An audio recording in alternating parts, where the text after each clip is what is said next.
mengampuni dosa-dosa kita, mengampuni dosa-dosa kedua orang tua kita, guru-guru kita, baik yang masih hidup maupun yang sudah tiada. Dan mudah-mudahan Allah Subhanahu wa Ta'ala memberikan kepada kita kemudahan jalan keluar dalam setiap urusan, permasalahan, kesulitan hidup yang kita hadapi. Kita doakan kepada saudara kita, jamaah kita yang sekarang terbaring sakit, semoga Allah angkat penyakitnya, Allah berikan kesembuhan, kesehatan lahir dan batin. Dan kalau Allah dengan sakitnya itu mengantarkan kepada dipanggil oleh Allah wafat meninggal dunia, kita doakan semoga wafat meninggal dunia dalam keadaan husnul khatimah. Dan juga kepada kita semua semoga Allah memberikan kepada kita keberkahan, berkah umur, berkah rezeki, berkah keturunan yang saleh dan salihah, dan ilmu yang kita kaji menjadi ilmu yang manfaat di dunia wal akhirah. Ini yang qabul wal ijabah. Wabillahi taufiq Rasul. Al-Fatihah. A'udzu billahi minasy syaithanir rajim. Bismillahirrahmanirrahim. Alhamdulillahi rabbil alamin. Ar-Rahmanir Rahim. Maliki yaumiddin. Iyyaka na'budu wa iyyaka nasta'in. Ihdinas siratal mustaqim. Siratal ladzina an'amta 'alaihim maghdubi 'alaihim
Hadirin apa yang dimuliakan oleh Allah.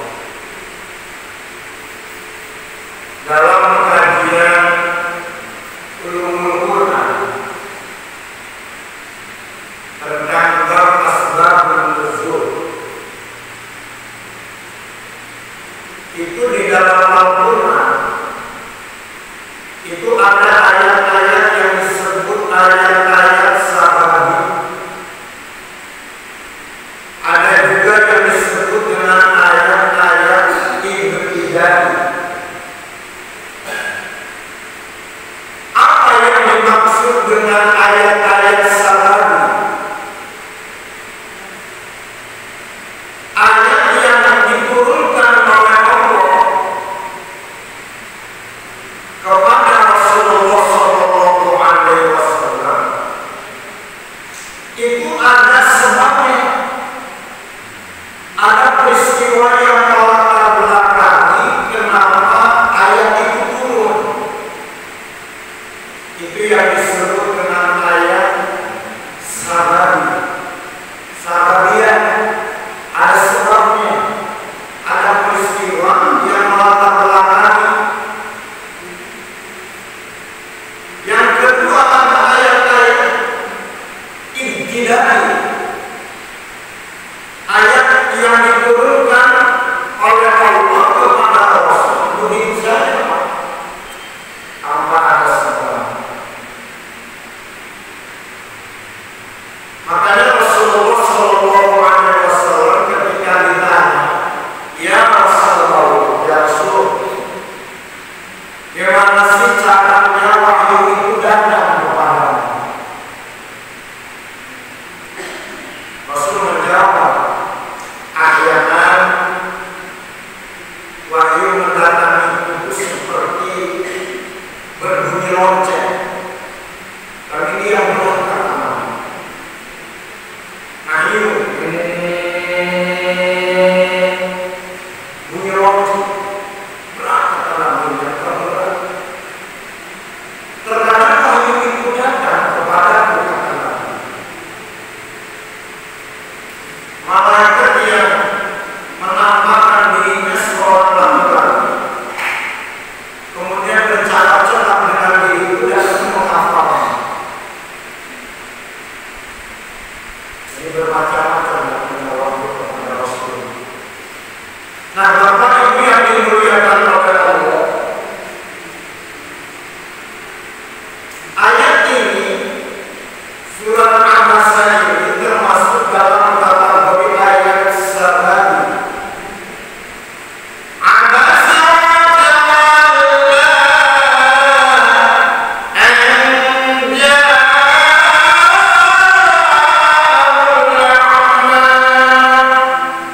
Dia telah merenung wajahnya, dia telah berpengawasan, dan terbalik ketika telah datang seorang kepadanya yang bermata buta.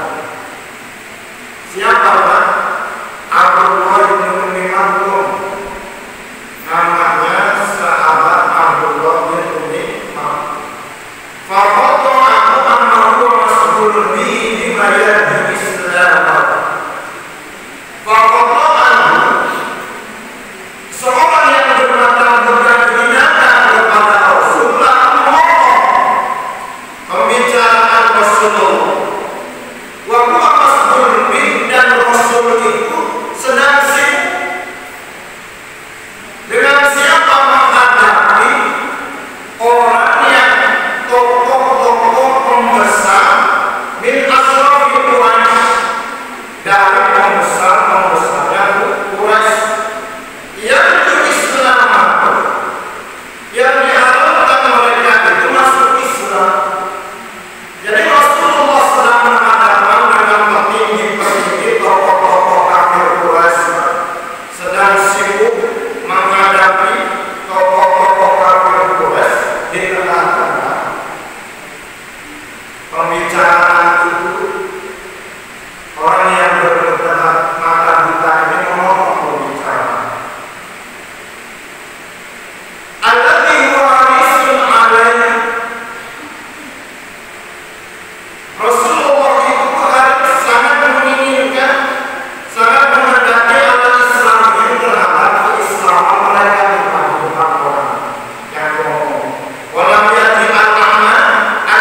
diturunkan surat ini, surat Abbas.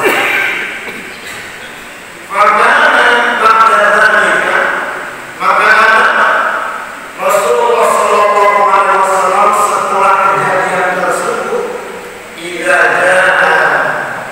ketika datang sahabat yang bermata bukai ma'aban bima'aban rabbi wa yasikulah ulidah. Makanya dimuliakan oleh Allah, Rasulullah Shallallahu Alaihi Wasallam ketika sedang berhadapan dengan tokoh-tokoh kafir Quraisy dan Arab, sedang berdialog, sedang memberikan nasihat kepada pembesar-pembesar kafir Quraisy yang sangat menginginkan keislaman mereka penting, Pak. Tiba-tiba di tengah itu ada seorang laki-laki potong, Pak. Ya Rasul, ajarkan saya sebagaimana yang telah kau ajarkan kepadamu. Setelah itu Rasul pergi. Dengan peristiwa itu pun ayat ini.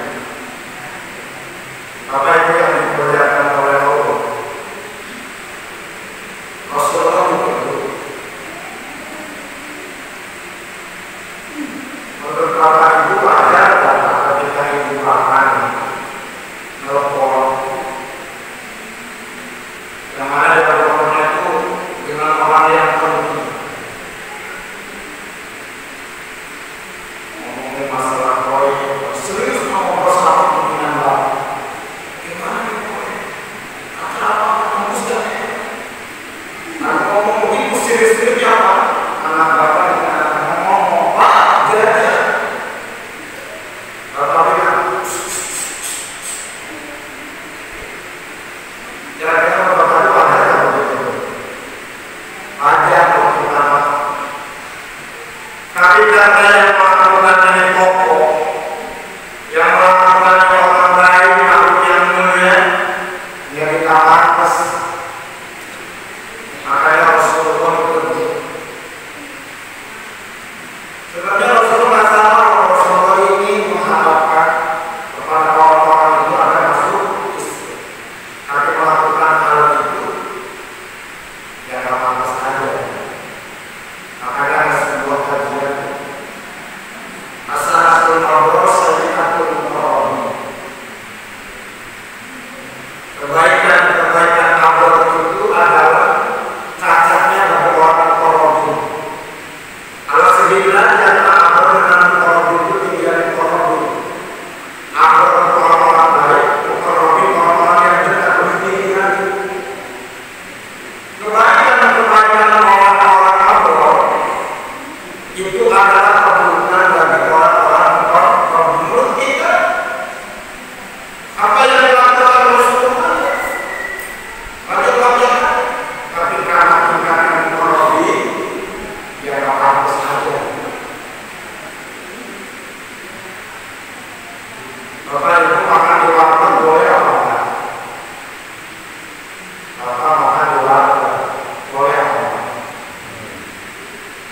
Boleh-boleh aja. Tapi ada seorang ulama besar karismatik makan di warteg, yang jaga jaga. Kira-kira harus berapa? Ya seperti itu. Ulama mengilustrasikan apa yang terjadi kepada Rasulullah. Nah, pantas saja. Nah, Bapak Ibu yang dimuliakan oleh Allah, jangan bergabung ketika datang orang yang bermakna. Bapak Ibu yang dimuliakan oleh Allah, ayat yang kedua, ketika datang orang yang bermakna. Tentu kalimat ini, ayat ini tidak untuk menghinakan istizah. Sebagaimana dalam ayat Al-Hujurat ayat 11. Ya ayyuhalladzina amanu, wahai orang-orang yang beriman, la yaskhar. Janganlah satu kelompok menghina kepada kelompok yang lain, mengolok-olok kepada kelompok yang lain. Bisa jadi kelompok yang lain yang dihina itu lebih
tadi belum yang begitu, kira-kira kita tertawa atau maklumin aja?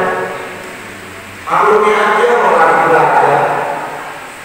Maka itu yang diperlihatkan oleh Allah itu pesanan yang pertama. Anjana benar, maafkan ya Rasul, ya Nabi Allah, dia bersikap seperti kita dan dia tidak tahu. Yang kedua, anjana benar ya Rasul, walaupun dia bermata buta, walaupun dia tidak melihat, tapi di sisi aku dia itu mulia. Bapak Ibu yang dimuliakan oleh Allah, sahabat ini mulia di hadapan Allah. Kenapa? Karena memiliki 5 sifat ini. Apa 5 sifat? Ayat berikutnya menjelaskan. Wa ma yudrika la'allahu yazakka. Wa ma yudrika. Dan tahukah tahukah ya Rasulullah, la'allahu yazakka, barangkali dia datang kepada yazakka, ingin membersihkan dirinya, ternyata bahwa bima yasma'u minka, dia ingin membersihkan, mensucikan dirinya dari kekurangan keilapan dosa setelah mendengar datang. Mulia sahabat, Abdullah bin Mas'ud. Dan kalau ditarik lebih luas lagi, sahabat orang yang mendagang, sahabat orang yang menuntut ilmu, sahabat yang datang ke pengajian supaya mendapatkan ilmu-ilmu yang baru yang manfaat, motivasi yang dibangun tanamkan semata-mata ngaji itu, datang ke majelis ilmu itu, datang ke majelis taklim itu, ini membersihkan diri kita, ini mensucikan diri kita dari berbagai kekurangan keilapan dosa. Makanya Bapak Ibu yang dimuliakan oleh Allah, tidak ada hubungan yang ini mengetahui kekurangan kita. Oh, ternyata saya banyak kekurangan. Oh, ternyata saya banyak keilapan. Dilihat, dikorek di dalam hati kita dengan kekurangan-kekurangan yang jelek-jelek, dikeluarkan, dimasukkan yang baik-baik dalam rangka berusaha dalam diri kita memperbaiki ibadah kita kepada Allah Subhanahu wa Ta'ala.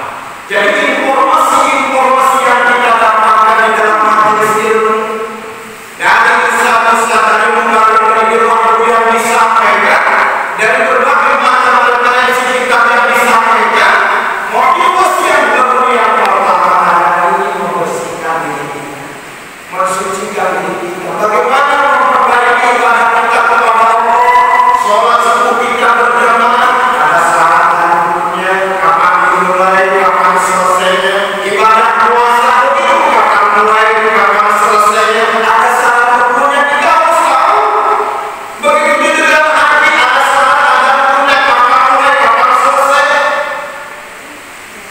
Dalam rangka yang zakat, membersihkan diri kita, kata baik kita dulu, mengolah kekurangan kita, membersihkan diri kita dari kekurangan dan kejahatan. Yazak. Wa ma yudrika la'allahu yazakka.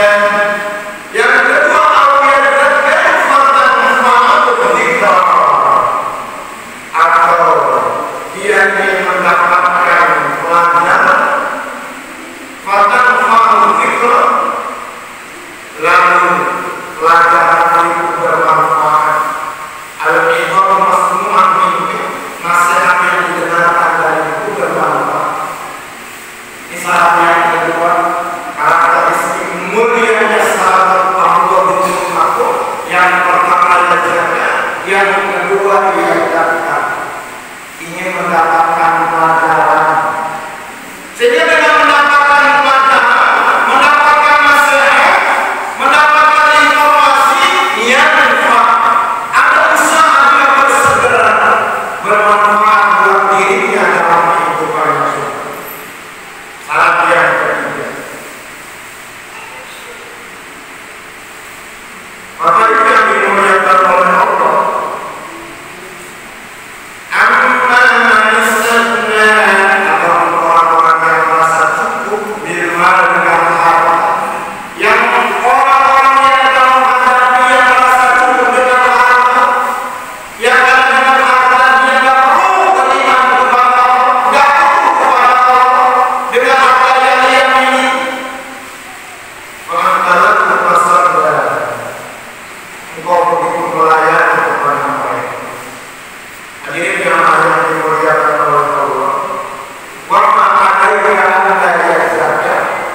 beliau beriman dan celah buat dirinya.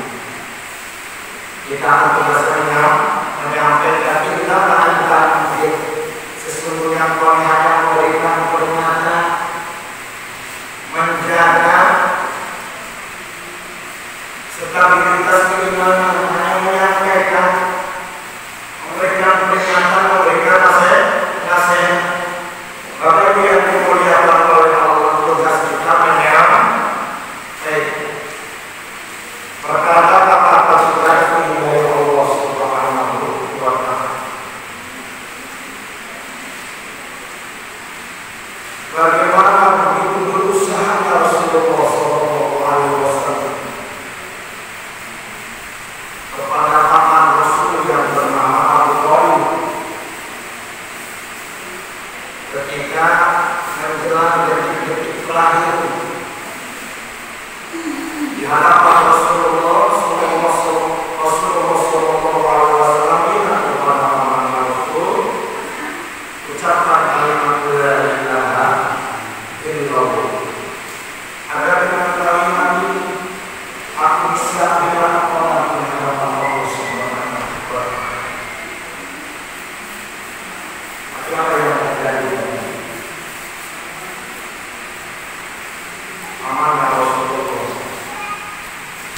sampai wafat mengambil orang yang bisa mengungkapkan kalimat. Sehingga melihat itu Rasulullah sedih, karena melihat lawannya yang terus membela dalam dakwahnya dari segi kekuasaan, dari segi harta, membela dakwah Rasulullah. Aku sangat sedih karena dia tidak bisa mengucapkan kalimat ini. Turunlah ayat innaka la tahdi man ahbabta walakin Allah yahdi man yasha. Sesungguhnya Kau yang tidak bisa memberikan hidayah kepada orang yang Kau cintai sekali, walakin Allah yahdi man yasha. Tetapi Allah memberikan hidayah kepada orang yang dan ini Bapak Ibu yang dimuliakan oleh Allah. Paman Rasulullah Abu Thalib secara syariat dia tidak bisa menyebutkan kalimat ini. Tapi nanti di akhir akan dia masuk surga atau tidak, wallahu a'lam bishawab. Secara akidah kita tidak bisa melihat. Karena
didasarkan kepada Yahya, maka akan melahirkan ilmu yang bermanfaat, ilmu yang baru. Tapi kalau ilmu tidak didasarkan kepada Yahya, kepada takdir kepada Allah, ilmu itu hanya sekedar transformasi ilmu saja, hanya ilmu pengetahuan saja. Ada orang yang secara keilmuan hebat, ngomong agama pintar dia, tapi kalau tidak berdasarkan kepada Yahya, hanya sekedar pengetahuan saja, tanpa ilmu saja, tidak sampai kepada politik. Maka kita sama-sama Bapak Ibu yang dimuliakan oleh Allah, mesti menafsir kita Allah, menanamkan keilmuan di dalam motivasi kita. Yahya kepada Allah Subhanahu wa Ta'ala. Berbicara dengan sahabat Abdullah bin Mas'ud, berbicara berumat. Jadi sahabat Abdullah bin Mas'ud ini muazzinnya Rasulullah, muazzin Rasulullah. Jadi di era Rasulullah, muazzinnya Rasulullah ada sahabat Bilal bin Rabah, yang kedua Abdullah bin Mas'ud yang mengumandangkan azan. Apalagi ketika subuh itu azan 2 kali, subuh azan 2 kali. Ketika azan yang pertama di waktu fajar pagi, fajar bohongan kalau masalah ini. Kapan itu? Ya sekitar 30 atau 45 menit berlangsung azan. Itu yang mengumandangkan azannya itu sahabat Abdullah bin Mas'ud. Kalau orang-orang bilang itu azan disebut azan lagi, azan yang ditujukan untuk mengingatkan, saudara-saudara umat Islam, 30 menit lagi mau subuh dulu azan. Sederhananya begitu. Nah, azan yang pertama itu yang mengundangkan sahabat Abdullah bin Mas'ud yang azannya tidak pakai kalimat tasbih. Saudara khairun minan nar. Nah, ketika subuh datang, nah yang mengundangkan azan itu adalah Bilal bin Rabah. Itu sunnah kita azan orang Muslim. Ya, kalau kita mau mengamalkan ya harus istiqomah. Kayak sepotong hari ini ada 2 kali, besoknya 2. Artinya kalau yang itu ya bingung memahami. Di sebagian di kampung saya masih ada yang mengamalkan itu, pasti kok tiap subuh, tiap setengah 4 ada yang menggunakan azan. Azan tadi, azan untuk mengingatkan agar sebentar lagi subuh lagi lagi. Azan yang kedua sudah waktu subuh masuk yang menggunakan kamera Bilal. Nah, Bapak Ibu yang dimuliakan oleh Allah, dalam catatan sejarah, Abdullah bin Mas'ud itu meninggal dunia namun syahid di dalam peperangan yang disebut Al-Qadisiyah di era Khalifah Umar bin Khattab. Umat Islam berhadapan dengan orang-orang Persia. Persia itu sekarang Iran. Terjadi peperangan. Nah, kalau kita Umar bin Khattab memberikan pengumuman siapa yang mau ikut datang, termasuk salah satu sahabat Abdullah bin Mas'ud mendatangkan diri agar ikut berperang. Nah, karena pertimbangan kita tidak bisa melihat, ditolak dengan ikut serta. Tapi sahabat Abdullah bin Mas'ud itu walaupun saya tidak melihat, tapi saya bisa dengar. Serahkan kepada saya panji bendera Rasulullah SAW.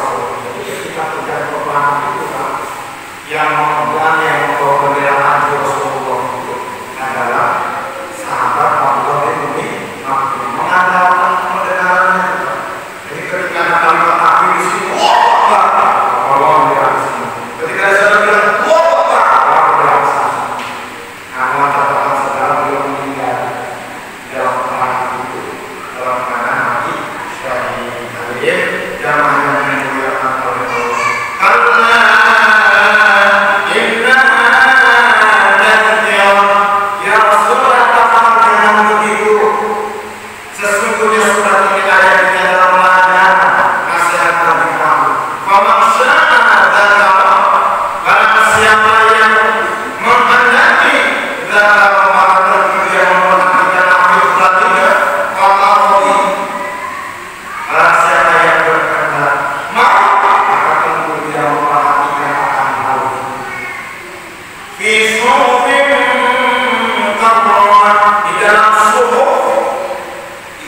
Sayyidina Muhammad